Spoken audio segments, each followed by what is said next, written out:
اعوذ باللہ من الشیطان الرجیم بسم اللہ الرحمن الرحیم شروع اللہ کے نام سے جو بڑا مہربان نہایت رحم والا ہے۔ ان سے پوچھو کہ سب سے بڑھ کر قرین انصاف کس کی شہادت ہے؟ کہہ دو کہ خدا ہی مجھ میں اور تم میں گواہ ہے، اور یہ قرآن مجھ پر اس لیے اتارا گیا ہے کہ اس کے ذریعے سے تم کو اور جس شخص تک وہ پہنچ سکے آگاہ کر دوں۔ کیا تم لوگ اس بات کی شہادت دیتے ہو کہ خدا کے ساتھ اور بھی معبود ہیں؟ اے محمد صلی اللہ علیہ وآلہ وسلم کہہ دو کہ میں تو ایسی شہادت نہیں دیتا۔ کہہ دو کہ صرف وہی ایک معبود ہے، اور جن کو تم لوگ شریک بناتے ہو میں ان سے بیزار ہوں۔ جن لوگوں کو ہم نے کتاب دی ہے وہ ان ہمارے پیغمبر کو اس طرح پہچانتے ہیں جس طرح اپنے بیٹوں کو پہچانا کرتے ہیں۔ جنہوں نے اپنے تئیں نقصان میں ڈال رکھا ہے وہ ایمان نہیں لاتے۔ اور اس شخص سے زیادہ کون ظالم ہے جس نے خدا پر جھوٹ افطرا کیا یا اس کی آیتوں کو جھٹلایا؟ کچھ شک نہیں کہ ظالم لوگ نجات نہیں پائیں گے۔ اور جس دن ہم سب لوگوں کو جمع کریں گے پھر مشرکوں سے پوچھیں گے کہ آج وہ تمہارے شریک کہاں ہیں جن کا تمہیں دعویٰ تھا، تو ان سے کچھ عذر نہ بن پڑے گا اور بجز اس کے کچھ چارہ نہ ہوگا کہ کہیں خدا کی قسم جو ہمارا پروردگار ہے ہم شریک نہیں بناتے تھے۔ دیکھو انہوں نے اپنے اوپر کیسا جھوٹ بولا، اور جو کچھ یہ افطرا کیا کرتے تھے سب ان سے جاتا رہا۔ اور ان میں بعض ایسے ہیں کہ تمہاری باتوں کی طرف کان رکھتے ہیں، اور ہم نے ان کے دلوں پر تو پردے ڈال دیے ہیں کہ ان کو سمجھ نہ سکیں، اور کانوں میں ثقل پیدا کر دیا ہے کہ سن نہ سکیں۔ اور اگر یہ تمام نشانیاں بھی دیکھ لیں تب بھی تو ان پر ایمان نہ لائیں، یہاں تک کہ جب تمہارے پاس تم سے بحث کرنے کو آتے ہیں تو جو کافر ہیں کہتے ہیں یہ قرآن اور کچھ بھی نہیں صرف پہلے لوگوں کی کہانیاں ہیں۔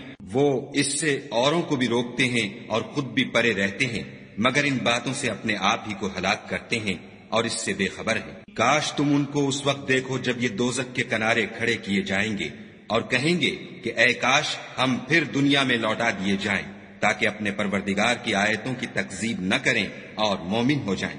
ہاں، یہ جو کچھ پہلے چھپایا کرتے تھے آج ان پر ظاہر ہو گیا ہے، اور اگر یہ دنیا میں لوٹائے بھی جائیں تو جن کاموں سے ان کو منع کیا گیا تھا وہی پھر کرنے لگیں۔ کچھ شک نہیں کہ یہ جھوٹے ہیں، اور کہتے ہیں کہ ہماری جو دنیا کی زندگی ہے بس یہی زندگی ہے اور ہم مرنے کے بعد پھر زندہ نہیں کیے جائیں گے۔ اور کاش تم ان کو اس وقت دیکھو جب یہ اپنے پروردگار کے سامنے کھڑے کیے جائیں گے اور وہ فرمائے گا کیا یہ دوبارہ زندہ ہونا برحق نہیں؟ تو کہیں گے کیوں نہیں، پروردگار کی قسم بالکل برحق ہے۔ خدا فرمائے گا اب کفر کے بدلے جو دنیا میں کرتے تھے عذاب کے مزے چکھو۔ جن لوگوں نے خدا کے روبرو کھڑے ہونے کو جھوٹ سمجھا وہ گھاٹے میں آ گئے، یہاں تک کہ جب ان پر قیامت ناگہاں آ موجود ہوگی تو بول اٹھیں گے کہ ہائے اس تقصیر پر افسوس ہے جو ہم نے قیامت کے بارے میں کی، اور وہ اپنے اعمال کے بوجھ اپنی پیٹھوں پر اٹھائے ہوئے ہوں گے۔ دیکھو جو بوجھ یہ اٹھا رہے ہیں بہت برا ہے، اور دنیا کی زندگی تو ایک کھیل اور مشغلہ ہے، اور بہت اچھا گھر تو آخرت کا گھر ہے، یعنی ان کے لیے جو خدا سے ڈرتے ہیں۔ کیا تم سمجھتے نہیں؟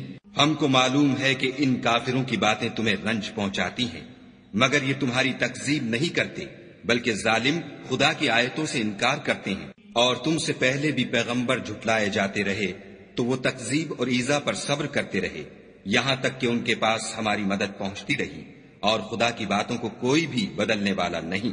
اور تم کو پیغمبروں کے احوال کی خبریں پہنچ چکی ہیں تو تم بھی صبر سے کام لو۔ اور اگر ان کی روگردانی تم پر شاق گزرتی ہے تو اگر طاقت ہو تو زمین میں کوئی سرنگ ڈھونڈ نکالو یا آسمان میں سیڑھی تلاش کرو، پھر ان کے پاس کوئی معجزہ لاؤ، اور اگر خدا چاہتا تو سب کو ہدایت پر جمع کر دیتا، پس تم ہرگز نادانوں میں نہ ہونا۔